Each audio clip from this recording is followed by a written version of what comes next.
Hello and welcome to Chain Reaction, a podcast series examining America's role in the world. I am your host, Aaron Stein, the Director of Research at the Foreign Policy Research Institute in Philadelphia. Every 2 weeks, we will talk to experts about a variety of topics and why they matter for U.S. foreign policy. On today's episode, I talk with Susannah Patton, a research fellow in the Foreign Policy and Defense Program at the United States Study Center, about AUKUS, the Australian, United Kingdom, and U.S. trilateral strategic partnership about the export of nuclear submarines, Australian national defense thinking, and their relationship with the United States. Hello and welcome. Today I'm talking to Susannah Patton. She is a research fellow in the Foreign Policy and Defense Program at the United States Study Center in Australia. Susannah, it's great to have you on the show. Thank you very much for having me.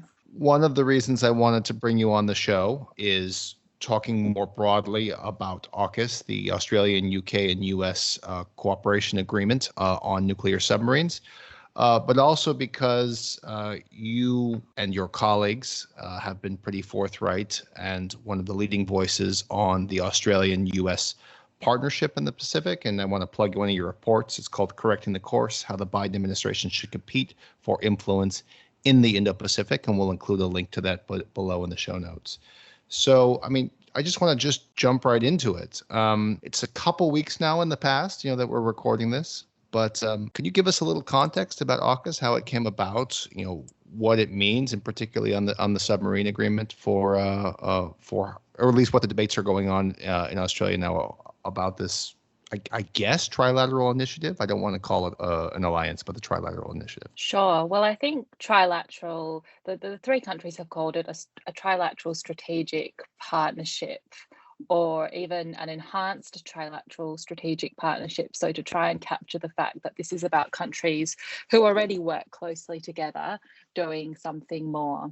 And they've described it as being an agreement that will see deeper technology sharing on particular areas of interest to Australia. And the first initiative under the partnership is this agreement to provide Australia with the technology to acquire nuclear-powered submarines, which is very significant for Australia.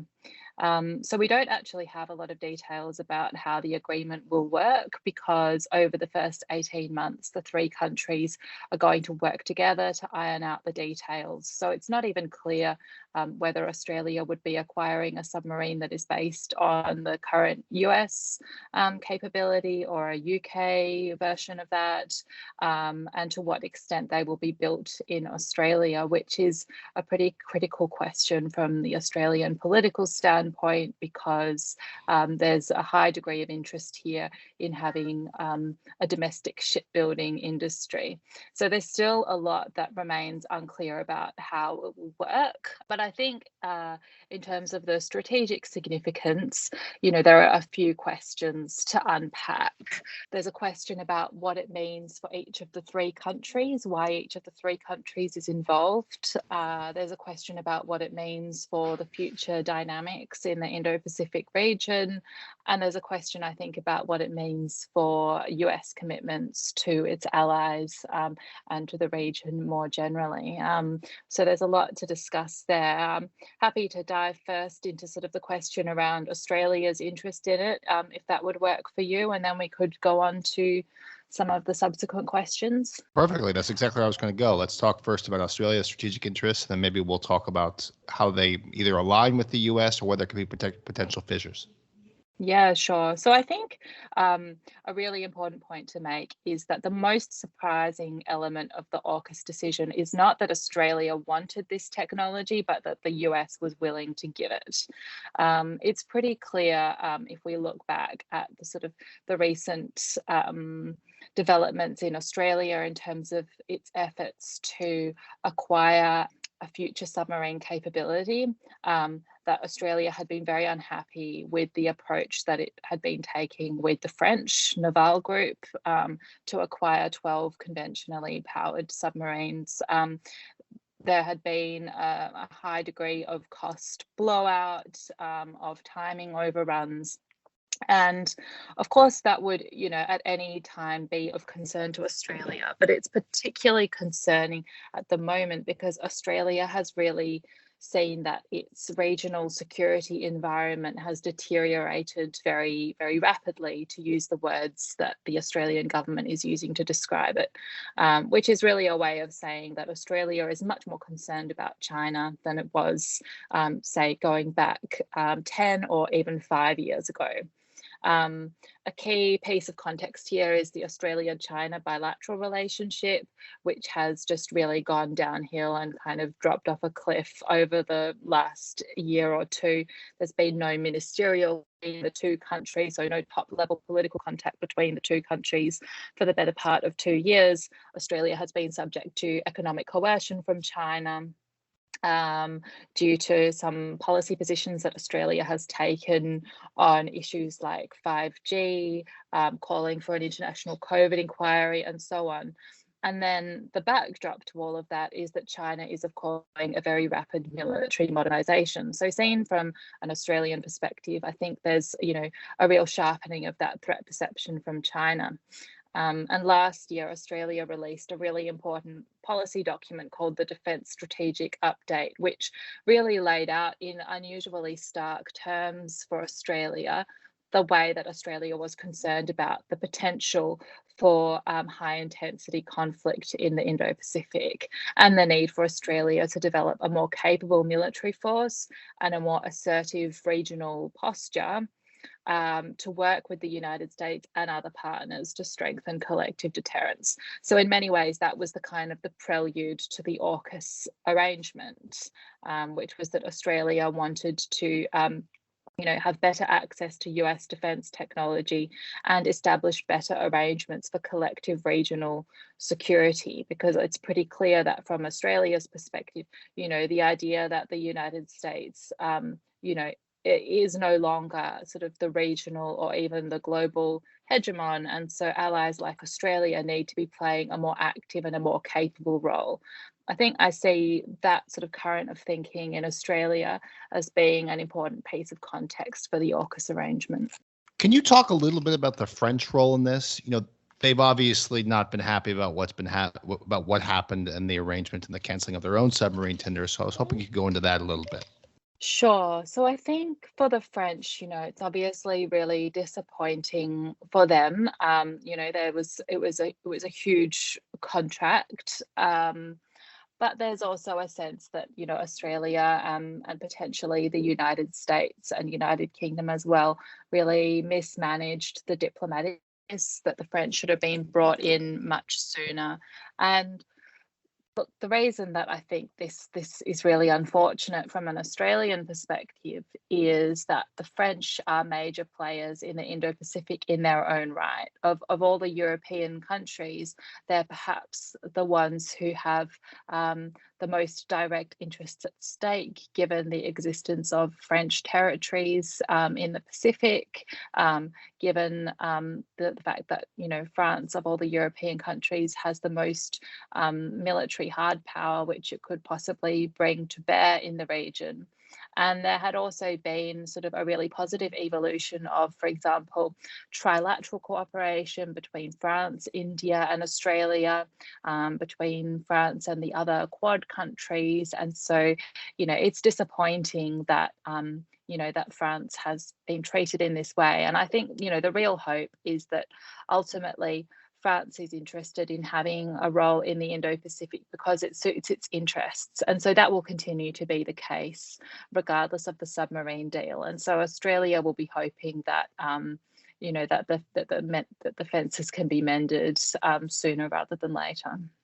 Can you talk a little bit now, just bringing it around to how, Australian views on China have changed, because clearly that must be a major driver of this as well. I think that's right. So I think, public opinion in Australia, the latest figures from the Lowy Institute poll, which which is published every year here, show that in Australia, like in many countries around the world, public opinion about China has really dropped very rapidly. And, the sense that there was once in Australia that China was more of an economic opportunity and less of a security threat has really changed. And with that, or correlated with that, I think, is a strong bipartisan sense that, that Australia needs to posture itself differently in response to that sort of threat perception about China.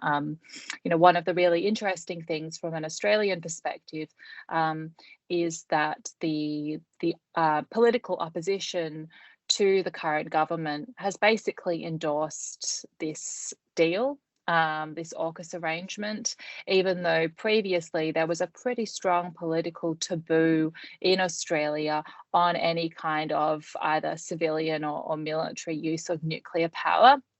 And I think that really reflects the fact that across the political spectrum and across public opinion, the attitude is that Australia really needs to be able to defend itself in a different way against possible threats from China. One of the things that struck me as really interesting in your earlier comments was this alignment with the U.S. in particular doesn't necessarily stem from a belief that the U.S. is still the sort of unipolar. It's still this unipolar moment where the U.S. is this global hegemon, but Australia is actually looking to hedge its bets in some ways by strengthening itself because of concerns about U.S. I don't want to use weakness, but maybe relative to decline in the face of, I guess, Chinese growing assertiveness. Do I have that correct? And can you expand about that a little bit more about the synergies between the U.S. and Australia as you see them with AUKUS, but also more broadly in the Pacific? Yeah, I think that's right, that some in Australia have interpreted this deal about really being Australia becoming more dependent on the US.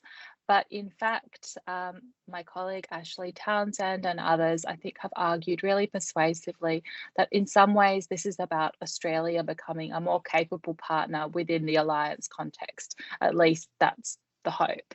And so that does go to the idea that the United States alone can't, for example, provide regional deterrence or play that, that hegemonic role that it once did. And that's been a strain of Australian thinking going back for a few years now.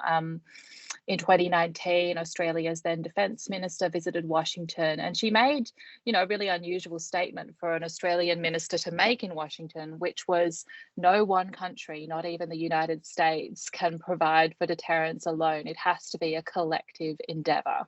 And that has also been a strong sort of theme in the research program for the Foreign Policy and Defence program at the US Studies Centre, going back to a really landmark report, Averting Crisis, a few years ago, which showed that the US no longer had that military primacy in East Asia, and that it would need to work a lot more collectively with partners like Japan and Australia to provide for regional security. So I think it's very much possible to see that the AUKUS arrangement in that light. And in fact, even some comments from US officials that have been quoted by media along the lines of this is about helping Australia become a more capable partner, I think really reflect that spirit. But as I said before, not everyone in Australia sees it that way, of course.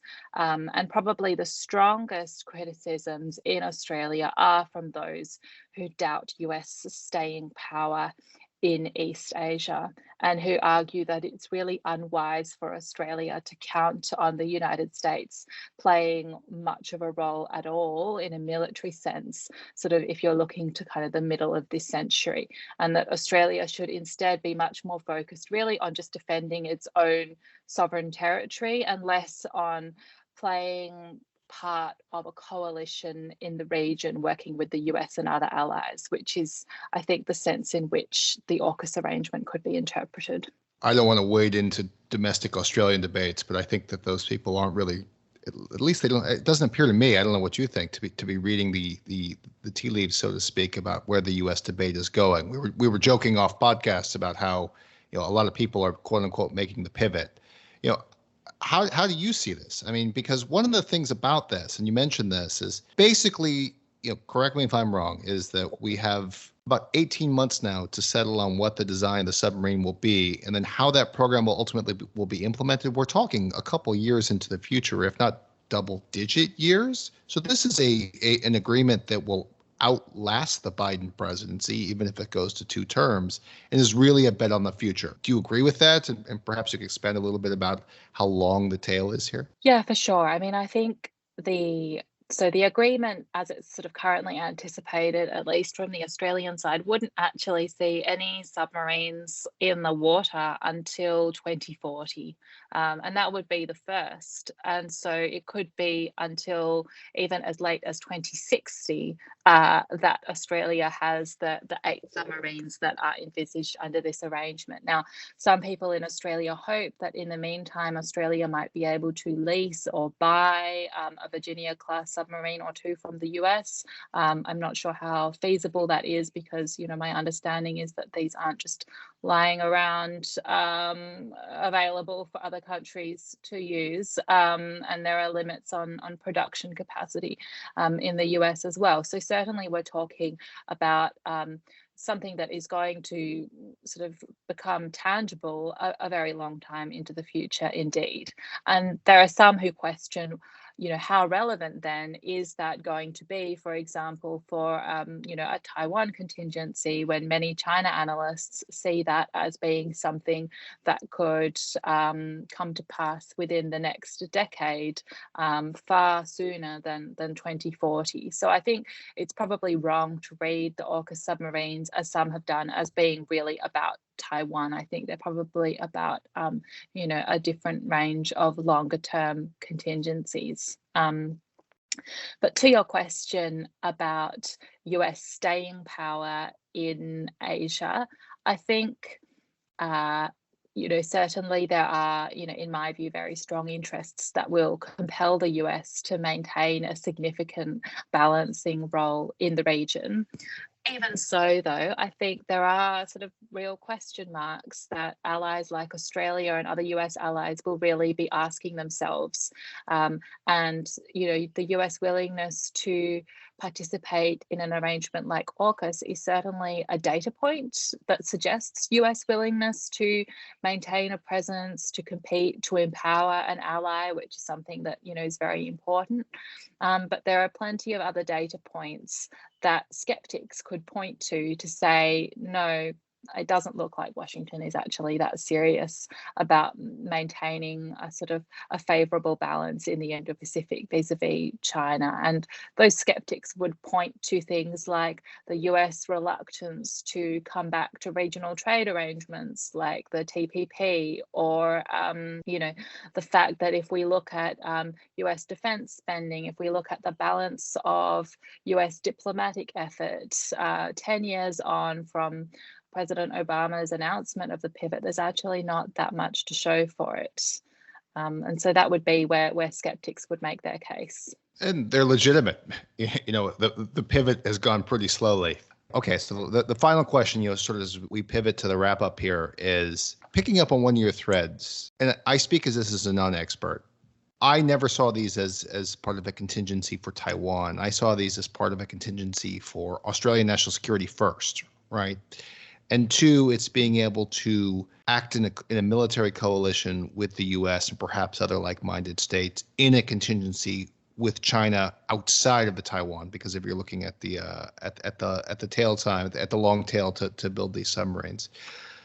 But the final question here is, looking forward, what is the Australian conception of security in the Pacific? This would suggest that there is at least planning out to 2040, 2060.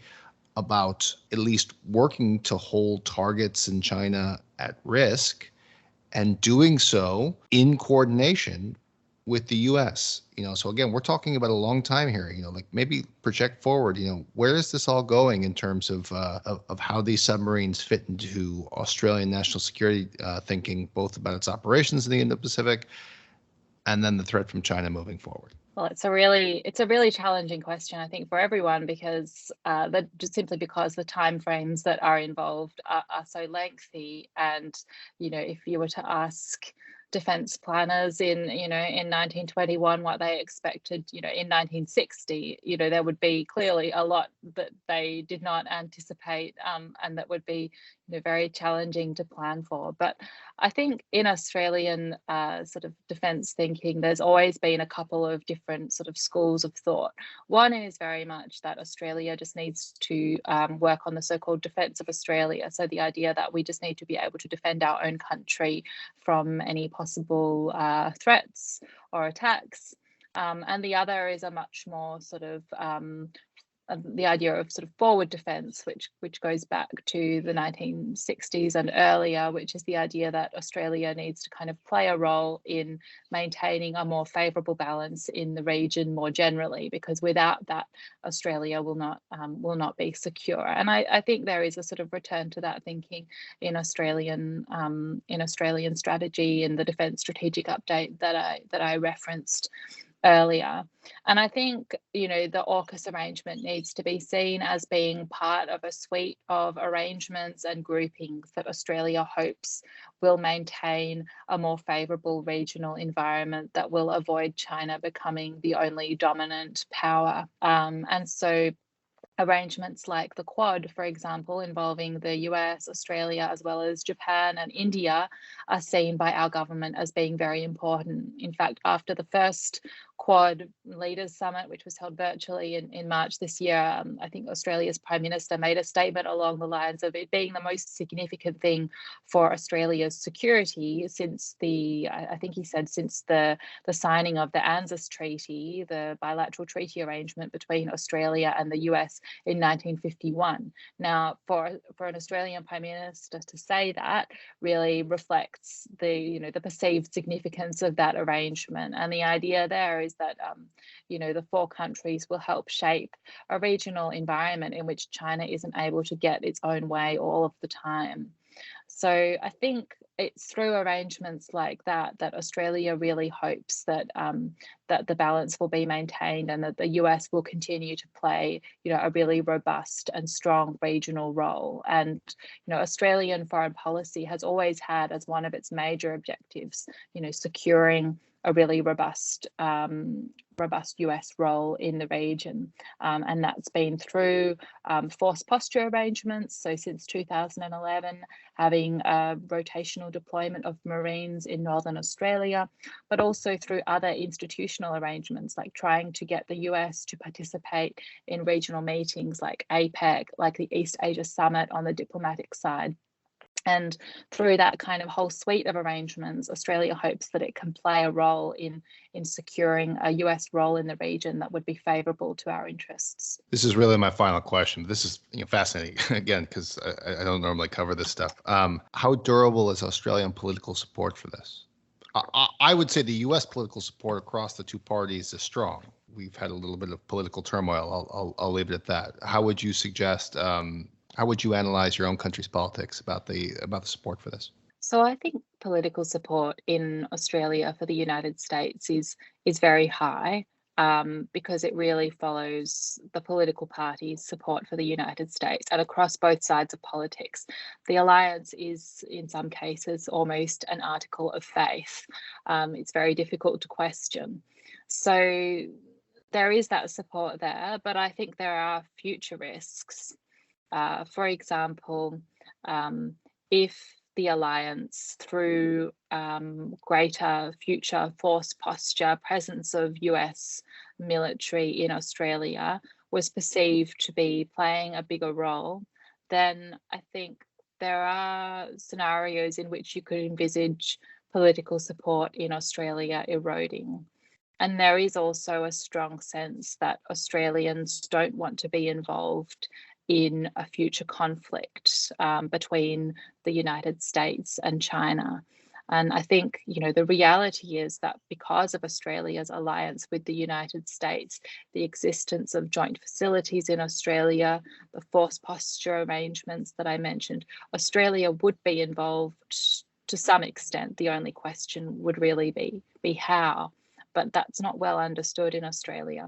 And so I think when that came to be tested in the event of a conflict or in the event of a further sort of ratcheting up of regional tensions, there is a risk that the alliance could be brought under more political scrutiny. But as of now, it enjoys very widespread political support. Susannah, this has been fascinating. Thank you for coordinating your schedule. The time change between our two countries is considerable, but we made it work. And so I appreciate it. Thanks for putting up with my daughter for coming up because it is her bath time. And thanks for joining me on this podcast and for joining FPRI, because you were also speaking at an event 2 days from now, 2 days from when we're recording this, about the same topic with a few other experts. So I appreciate it, and have a good rest of your day. You're very welcome. Thank you. And thank you, everybody, for listening. Thanks for joining us on this episode of Chain Reaction.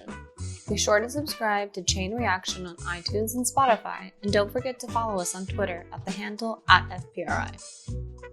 Chain Reaction is a podcast of the Foreign Policy Research Institute, a nonpartisan think tank in Philadelphia. For more information about this and other initiatives, be sure to visit www.fpri.org.